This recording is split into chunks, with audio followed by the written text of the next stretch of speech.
সবাইকে আবারও স্বাগতম অনলাইন ভিত্তিক এই ক্লাসের আয়োজনে। আমি হৃদয়চন্দ্র দাস, প্রভাষক, marketing, Z Rahman premier bank school and college. উৎপাদন ব্যবস্থাপনা ও বিপণন এইটার প্রথম চ্যাপ্টারে আমরা এখন আছি। প্রথম চ্যাপ্টারের এর আগে আমরা দুইটা ক্লাস পেয়েছি, বা দুইটা ক্লাস হয়তো তোমরা পেয়েছো, যে ক্লাসগুলোতে আমি আলোচনা করেছিলাম উৎপাদন কি, তারপর উপযোগ নিয়ে আলোচনা করা হয়েছিল। গত ক্লাসে আমি বলে দিয়েছিলাম যে আজকে আলোচনা করব উৎপাদন খাত নিয়ে। উৎপাদন খাত নিয়ে আলোচনা করার আগে আমি আবারও একটু পেছনে যাই। উৎপাদন কি সেটা জানে তারপর আজকে আমরা আলোচনা করব উৎপাদন খাত। উৎপাদন কি হয়তো তোমরা যারা প্রথম ক্লাসটা করেছো সবাই এই ক্লাসে আমি ডিটেলস বলে দিয়েছিলাম যে উৎপাদনটা কি। তারপর আজকে একটু বলি, প্রকৃতি প্রদত্ত সম্পদ। ধরো তোমাদের বাড়িতে কোনো কিছু কারখানায় তুলা কোথা থেকে আসে? প্রকৃতির গাছ থেকে আসে। তুলা থেকে সুতা তৈরি করা। তো এই যে সুতা তৈরি হচ্ছে সেটা হচ্ছে একটা উৎপাদন। তার মানে কি, প্রকৃতি প্রদত্ত সম্পদ প্রক্রিয়াকরণের মাধ্যমে রূপগত উপযোগ সৃষ্টি করাকেই উৎপাদন বলে। হয়তো কঠিন মনে হচ্ছে, দুইটা জিনিস মনে রাখবো, প্রকৃতি প্রদত্ত সম্পদ, রূপগত পরিবর্তন। উৎপাদন মানে কি? প্রকৃতি প্রদত্ত সম্পদ। উৎপাদন শব্দটার যদি আমি মনে রাখতে চাই, দুইটা শব্দ মনে রাখবো, একটা হচ্ছে প্রকৃতি প্রদত্ত সম্পদ, প্রাকৃতিক সম্পদ। প্রাকৃতিক সম্পদের এটা একটা শব্দ, আরেকটা হচ্ছে রূপগত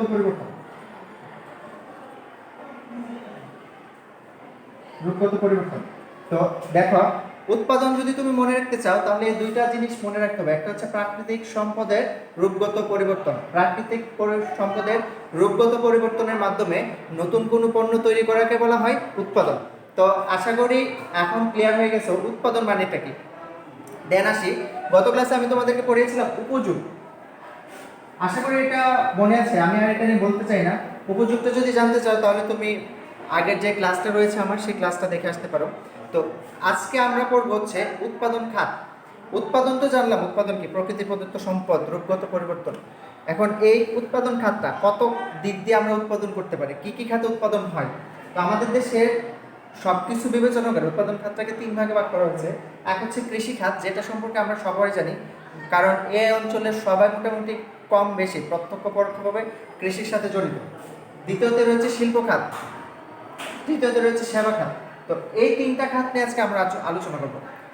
কেন বলছি এটা সম্পর্কে আমাদের জানা জরুরি, কারণ আমাদের দেশে এই তিনটা খাতের উপরে সবগুলা খাত, মানে সবগুলো কাজ বলো, সেবা বলো, সব কিছু এই তিনটার ভিতরে। যেমন ধরো কৃষিখাত, কৃষিখাতের মধ্যে আমরা কি কি পাই? ফসল উৎপাদন, মাছ চাষ। ফসল উৎপাদন, মাছ চাষ। ফসল উৎপাদনকে আবার দুই ভাগে ভাগ করা, উদ্যান ফসল, তারপরে হচ্ছে কৃষি ফসল, এই ধরনের আরও অনেক কিছু রয়েছে। তো এই কৃষি খাতের ভিতরে আমাদের যে গবাদি পশু পালন, মাছ চাষ, ফসল উৎপাদন, সব কিছু কৃষি খাতের ভিতরে পড়ে। তো এই কৃষি খাতে আমরা দেখি যে আগে আমরা জানতাম যে কৃষি খাতে বর্তমানে আমাদের দেশের শ্রম বাজারে যদি চিন্তা করি, শ্রমশক্তি, একটা সময় আমরা পড়ে আসছি যে বাংলাদেশের 70, আমি পার্সোনালি পড়ছি 80% আমাদের দেশে 80%ই কৃষক।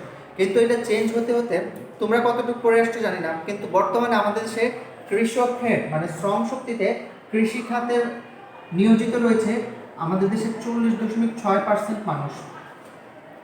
ওরা হচ্ছে প্রত্যক্ষ পরোক্ষভাবে কৃষিতে নিয়োজিত। তার মানে আমরা বুঝতে পারতেছি শ্রম শক্তিতে এটা আগের তুলনায় অনেক কমে আসছে, মানে মানুষের আগ্রহটা কৃষিখাতের দিকে দিন দিন কমে যাচ্ছে। দ্বিতীয়তে আসি শিল্প। শিল্প খাতটা কি? শিল্প খাতটা হচ্ছে বিভিন্ন ধরনের প্রতিষ্ঠান, শিল্প কারখানা, যেখানে শিল্পের বড়, মাঝারি, বৃহৎ, মাঝারি, ক্ষুদ্র, এই জাতীয় তিন ভাগে ভাগ করা হয়েছে শিল্প খাতকে। এবং ওই শিল্পের মাধ্যমে আমার সবগুলো দেশ কি বর্তমানে যা হয়, বেশিরভাগ দেশেই শিল্পের মাধ্যমে তারা তাদের উন্নতি শিখরে পৌঁছেছে। শিল্প খাতটা আমাদের দেশে না শুধু সারা বিশ্বে এটার প্র্যাকটিস শুরু হয়েছে 1800 শতকের দিকে, যখন ডায়নামো মানে জেনারেটর আবিষ্কার হলো। তখন থেকে ইংল্যান্ডে একটা শিল্প বিপ্লব ঘটেছিল, তারপর থেকে এটা সারা পৃথিবীতে ছড়িয়ে গেছে। আমাদের দেশে আগে শিল্প খাতে যেমনই ছিল, বর্তমানে শিল্প খাতে আমাদের দেশে দিন দিন অগ্রসর হচ্ছে, যার ফলে আমাদের দেশে বিভিন্ন ধরনের ভারী শিল্প গড়ে উঠছে। যেমন আমাদের দেশে এখন বর্তমানে জাহাজ তৈরি হয়, যেটা একসময় আমাদের ছিল না, জাহাজ তৈরি হচ্ছে। তারপরে ক্ষুদ্র শিল্প তো প্রত্যেকটা বাড়ি বলতে গেলে ক্ষুদ্র কুটির শিল্পের মধ্যে যেমন প্রত্যেকটা এলাকায় অনেকে দেখবা জাল বুনে, নকশি কাঁথা সেলাই, তারপরে বিভিন্ন ধরনের প্রসাদ আসবাবপত্র তৈরি করে। তো এই সব কিছুই কিন্তু এই শিল্প খাতের অন্তর্ভুক্ত। আমাদের দেশে যদি আমি শ্রম শক্তির চিন্তা করি, তাহলে শ্রম শক্তির প্রায় 20.4% লোকজন এই শিল্প খাতের সাথে জড়িত আমাদের দেশে। কত? 20.4%। এই পয়েন্টগুলো কিন্তু মনে রাখতে হবে, এগুলো তোমাদের কাজে দেবে। তোমাদের বইয়ে এটা নাই, আর যদি থাকেও তাহলে এটা অনেক পুরনো একটা ইনফরমেশন দেওয়া আছে, কিন্তু বর্তমানে এটা 2020-21 সালের তথ্য এটা। তো এই জিনিসটা পড়ার সময় অবশ্যই যারা বই কিনেছো বইয়ের পাশে দিয়ে নোট করে রাখবা। দেন আসি সেবা খাত। সেবা খাতটা কি? সেবা খাত হচ্ছে বর্তমানে একটা, তারা জানি যে সেবা জিনিসটা কি। সেবা হচ্ছে অদৃশ্য কোনো কিছু যা একজন মানুষ অন্যজনকে দেয়। যেমন আমি তোমাদেরকে কি এই লেকচারটা প্রদান করছি, এটা কিন্তু এক ধরনের সেবা, কারণ এইটার ফিজিক্যাল মানে দৃশ্যমান বস্তু কোনো কিছু তোমরা পাচ্ছ না। আমি যতটুকু দিচ্ছি সবটা হচ্ছে অদৃশ্য। তো এই অদৃশ্য কোনো কিছু যখন একজন আরেকজনের মাধ্যমে বিনিময় হয়, সেটা হচ্ছে সেবা। তো আমাদের দেশে সেবা খাতটা কিন্তু দিন দিন অনেক বেশি অগ্রসর হচ্ছে। এই অগ্রসরের হওয়ার ফলে মানুষ বর্তমানে সেবা খাতের দিকে ঝুঁকছে বেশি। যেমন মোবাইল রিলেটেড বর্তমানে টেকনোলজির যুগে সেবা খাতটার প্রসার ঘটেছে অনেক। এখন আমরা ঘরে বসেই অনেক কিছু পেয়ে থাকি, যেমন তোমরা ঘরে বসে আমাদের এই অনলাইনের ক্লাসগুলো পাচ্ছ, সেটা কিন্তু এই সেবা খাতের অন্তর্ভুক্ত। তার মানে কি, সেবা খাতে দিন দিন মানুষ বেশি নিয়োজিত হচ্ছে, যার জন্য শ্রম বাজার আগে এক সময় 80% কৃষিতে থাকলেও বর্তমানে এটা কমার পিছনে কারণটা হচ্ছে সেবা খাতের অধিক্য, মানে সেবা খাতে দিন দিন বেড়ে চলেছে। তো দেখো সেবা খাতে আমাদের অবদান কতটুকু। সেবা খাতে হচ্ছে প্রায় 39% মানুষ সেবা খাতে নিয়োজিত।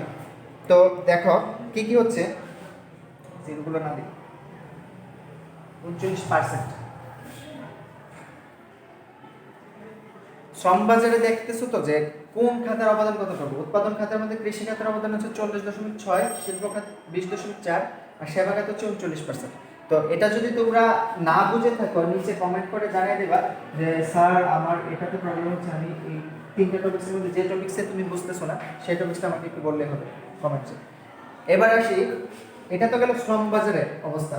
আমাদের যে উন্নয়ন, বার্ষিক যে উন্নয়নটা, সেটা তুলনা করা হয় সাধারণত জিডিপি দিয়ে। জিডিপি জিনিসটা কি, তোমরা পরবর্তী ক্লাসগুলোতে মানে 4র্থ অধ্যায় তোমাদের পুরোটা হচ্ছে জিডিপি, জিএনপি, এনএনপি, এগুলো নিয়ে আমি আলোচনা করবো। জিডিপির পূর্ণরূপটা আগে বলে রাখি। জিডিপির পূর্ণরূপ হচ্ছে গ্রোস ডোমেস্টিক প্রোডাক্ট। তার মানে একটা দেশের অভ্যন্তরে এক বছরে বা একটা নির্দিষ্ট সময়ের মধ্যে যে পরিমাণ উৎপাদন সংগঠিত হয়, একটা দেশের অভ্যন্তরে যে পরিমাণ উৎপাদন সংগঠিত হয় সেটার পরিমাণ হচ্ছে জিডিপি। সেটা ধরো বাংলাদেশের ভিতরে প্রতি বছর যে পরিমাণ উৎপাদন হচ্ছে সেটাকে আমি বলতে পারি জিডিপি।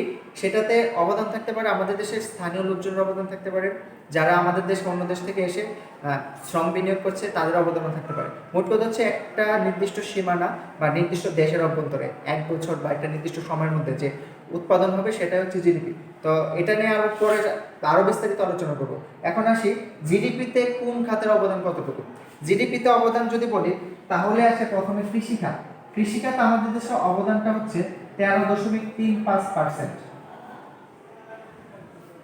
খেয়াল করো, যেখানে শ্রম শক্তি হচ্ছে 40.6%, বাট জিডিপিতে অবদান অনলি 13%।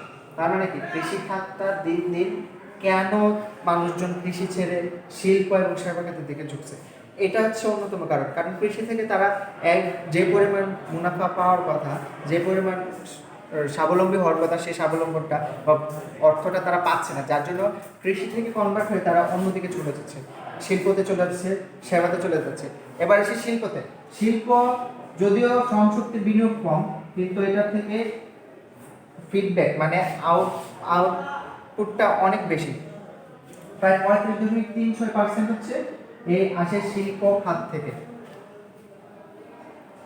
যেখানে শ্রম শক্তি হচ্ছে অনলি 20.4%, বাট জিডিপিতে অবদান হচ্ছে 35.36% শিল্প খাতে। আর সর্বশেষে সেটা হচ্ছে সেবা।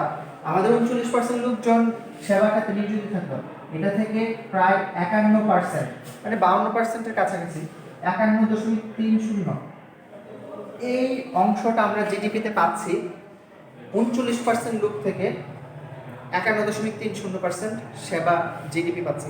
তো চিন্তা কর, প্রথমে হয়তো এটা দেখে চিন্তা করতে পারো যে স্যার আমাদের দেশের শ্রম বাজারটা এত খারাপ অবস্থা, কৃষিতে লোকজন কেন কমে যাচ্ছে? কৃষিতে লোকজন কমে যাওয়ার পেছনে কারণগুলো হচ্ছে এটা। তুমি দেখো যে 20.4% শ্রম শক্তি হলো জিডিপিতে অবদান হচ্ছে 35, আবার সেখানে 39% শ্রম শক্তি হলো জিডিপিতে অবদান হচ্ছে 51। তার মানে দিন দিন মানুষজন টেকনোলজির দিকে বেশি অগ্রসর হচ্ছে, যার ফলে আমাদের দেশের কৃষকরা তাদের সন্তানদেরকে চায় না তারাও সেই কৃষির কাছে নিয়োজিত হোক। তারা তাদের সন্তানদেরকে কি করছে, এই শিল্প অথবা সেবা খাতে নিয়োজিত হওয়ার জন্য চেষ্টা চালিয়ে যাচ্ছে, যার জন্য বর্তমানে আমাদের দেশের এই অবস্থা। তো এই হচ্ছে আজকের ক্লাস। আমরা বলেছিলাম যে উৎপাদন খাত নিয়ে আলোচনা করব। উৎপাদন খাত নিয়ে যদি আর কোনো বিস্তারিত জানার থাকে নিচে কমেন্টে জানিয়ে দেবা। এটার ইম্পর্টেন্সটা আমি কেন বলতেছি, কারণ এই জিনিসগুলো তোমাদের জানা প্রয়োজন। এটা বিভিন্ন জায়গায় তোমাদের সাধারণ জ্ঞান হিসেবে আসতে পারে। তো পড়াশোনা শুধুমাত্র এটা না যে আমি বিষয়ভিত্তিক পড়বো, বিষয়ের বাইরেও যদি কোনো কিছু পড়ার সুযোগ থাকে অবশ্যই সেটা জানতে হবে। তো এটা জানানোর জন্য আসলে আমি বলেছিলাম যে উৎপাদন খাত নিয়ে ক্লাস দেব। এরপরে যেটা নিয়ে আলোচনা করবো সেটা আমি নেক্সট দিন আলোচনা করবো, কিন্তু আমি তোমাদেরকে বলে রাখি যে নেক্সট ক্লাস কি হচ্ছে। নেক্সট ক্লাস হবে আমাদের উৎপাদনের গুরুত্ব। উৎপাদনের গুরুত্ব কি কি ক্ষেত্রে উৎপাদনের গুরুত্ব, এটার উপর নেক্সট ক্লাস প্রদান করব। তো আশা করি সবাই ক্লাসগুলোতে রেগুলার অংশগ্রহণ করছো এবং আগামী দিনও তোমাদের অংশগ্রহণ কামনা করে আজকে আমাদের ক্লাস এখানে শেষ করছি। ভালো থাকবে সবাই, আর রেগুলার পড়াশোনার সাথে যুক্ত থাকবে। তাহলে হবে কি, তুমি যে এতদিন ধরে পড়াশোনা থেকে দূরে আছো সেটার এফেক্টটা তোমার মতো কম পড়বে। আর তোমরা যেহেতু পড়াশোনা থেকে অনেক দূরে, আমরা জানি যে অনলাইনে ক্লাস দিলেও তোমরা যে আনন্দটা পেতে সরাসরি ক্লাসের মাধ্যমে সেটা অনলাইনে পাওয়া যাচ্ছে না। তারপর যতটুকু পারো অনলাইনে ক্লাসের সাথে যুক্ত থাকো, যুক্ত থাকলে সেখান থেকে অবশ্যই কিছু না কিছু শিখতে পারবে। তো সেই আশা রেখে আজকে মতো এখানে শেষ করছি। ভালো থাকবে সবাই, আবার দেখা হবে পরবর্তী ক্লাসে। ধন্যবাদ।